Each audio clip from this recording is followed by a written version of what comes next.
What up? We're going to Mexico. I've been a couple times to the zone we're going to, but I figured I would give you a little rundown on when we're going on a surf trip, what we're bringing down to film. We're going down there with Brock Crouch, Judd Hankes, and Brock's filmer Cameron. It's going to be the four of us, and goal of the trip is pretty much to hopefully get some clips to try and finish Judd's movie. And I guess like for me, like going on a trip like this, like one big thing going on these surf trips, it's just like how many bags do you want to bring? You know, are you going to be lazy or are you going to have stuff? Look at that. Brock's calling. This couldn't have worked out perfect. What up, Brock? I'm just vlogging about what I'm fucking bringing down here, and it kind of fucking worked out. You picked up, dude. How we doing? We're living.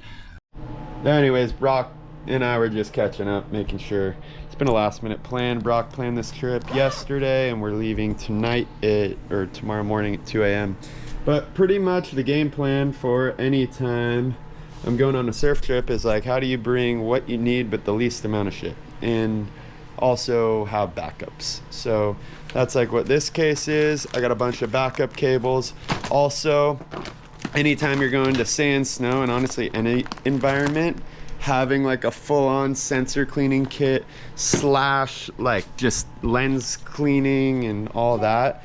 And then also for me, these batteries, when you're filming surf all day and it's could be a 6 a.m. to 6 p.m. day, you want to account for being able to film for 12 hours. So I got this guy that's about an hour and a half, 3 hours, 4.5 hours. Each one of these is 1 hour. So I got 5.5, 6.5, 7.5, 8.5, 9.5, 10.5.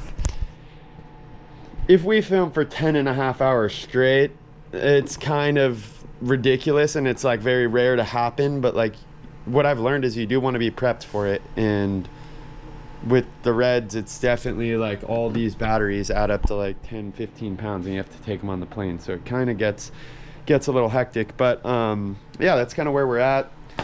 Gonna pack it all up and then I don't know, maybe throw this thing on a good old time lapse of me doing it, and then we'll be in freaking Mexico.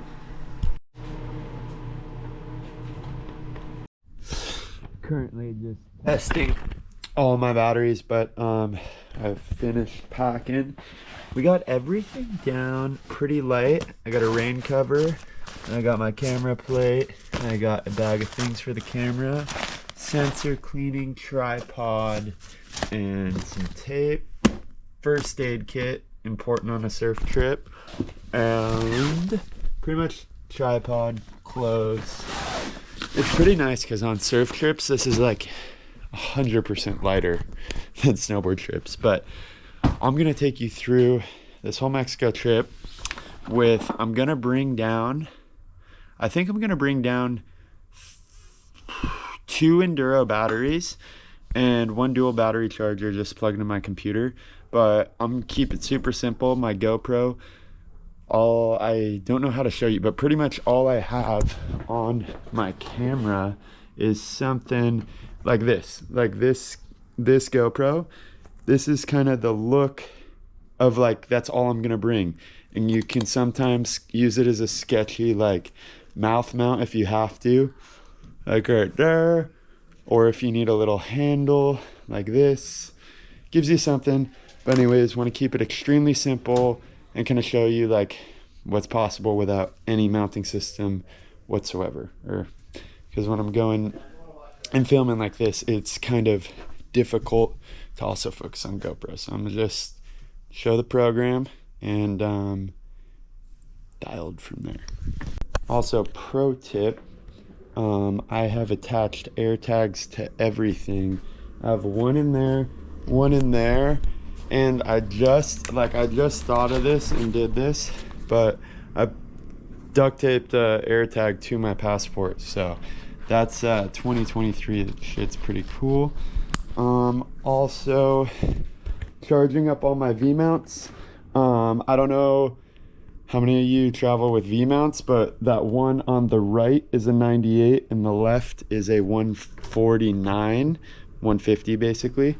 But you can carry as many of the 98s on the plane as you want, but when it comes to the bigger 150s, you can only carry up to 2 per person. So like on a flight like this, when I'm going like with someone like Judd or Brock, I'll like give them one of the 150s because I only have 3 right now. But that way you can avoid a hassle in the travel. And if you pull up TSA, it says in there you're allowed 2 150s. So if they ever hassle you for that, just like bring up the TSA page. I've done that before. But that's about it. I was gonna show you my backpack. I got this Shimoda X70. It's actually a custom they made for me, and it's been holding up for like 2.5 years. This thing's insane. I really like these guys. But for my backpack, what I bring out surfing, it's a camera monitor, and then I'm gonna store all my batteries in there because you have to bring them on the plane. I bring on the monitor to keep that safe, cables for the monitor, the 200 to 400. I bring my microphone. I bring the cards because those are pretty expensive and those would suck to lose. And then we got my brain for the red and the 4590. Pretty much I'm going into this trip in a perfect world. We get 3 lifestyle shots or scenics. I kind of looked at Judd's project from what I have cut mostly, and I'm looking to kind of match the last snowboard shot to like an above looking down aerial shot. I'm gonna figure out how to accomplish that with no aircraft or anything, but hopefully maybe I can get up on a mountain or something. And then yeah, pretty much just figure out like another lifestyle and maybe a scenic to transition into the surf stuff. And then if we could get 30 seconds of surf footage, that would kind of be all time. That's kind of where we're at on this pretty last minute Mexico adventure that Brock came up with like maybe 3 days ago.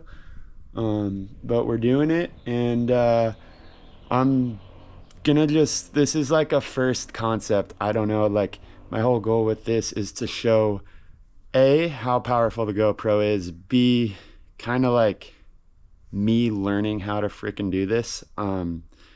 This is my 3rd summer shooting surfing, and I've dabbled with it prior to that, but never went full on, and it's super fun, but it's super tricky, and I am as white as a fucking ghost, and it's really sunny down there and really freaking hot. So I always I go with the base burn, get as sunburnt as possible, and then do that for 5 days, suffer, and then the rest of the summer you're pretty chill. You just got to bring a lot of lotion, which reminds me I got to bring my toiletries. But yeah, so that's kind of what we're doing, and you'll get a kind of inside look into how all this stuff works. I think I'm going to be doing more of these throughout the winter. You guys saw, I don't know if this video is going to come out before or after, but I'm going to do, maybe it'll come out before, and I'll just tell everybody about it right now. I'm pretty much going to do like a channel update video, or I don't know, just to kind of let you guys know what's going on. I feel like I've posted a lot of like older videos, which is all actually been done by Dimitri, and you guys will meet Dimitri probably at a later time or at some point, but he's been my intern for the last 3 years, and he is coming on full-time with me in September. And he's really been killing it. All the content you guys have been watching, it's been Dimitri. He's kind of been the behind the scenes guru, if you will. But yeah, Dimitri's been killing it, and I just kind of want to fill you in on like all the freaking insane stuff Torgear and Judd and myself and Brandon we're up to this winter. If you haven't seen Brandon's Over Yonder series. It's a pretty good one. Ryan Finder killed it on all the editing. He was actually the other filmer that I was working with this winter, and vice versa. So some of my stuff is in their videos, but Finder is he's a master. He's one you can always count on to get the shot. And yeah, so we're gonna start to show a lot more of that, because we've just been cranking, and I haven't even looked at any clips until the last 2 weeks. So we're kind of reorganized and moving forward. We're trying to wrap up Judd's project, Greenhorn, which will come out in the fall. And yeah, that's kind of where we're at. And we'll see how this impromptu Mexico adventure goes. But stoked. There's Alyssa.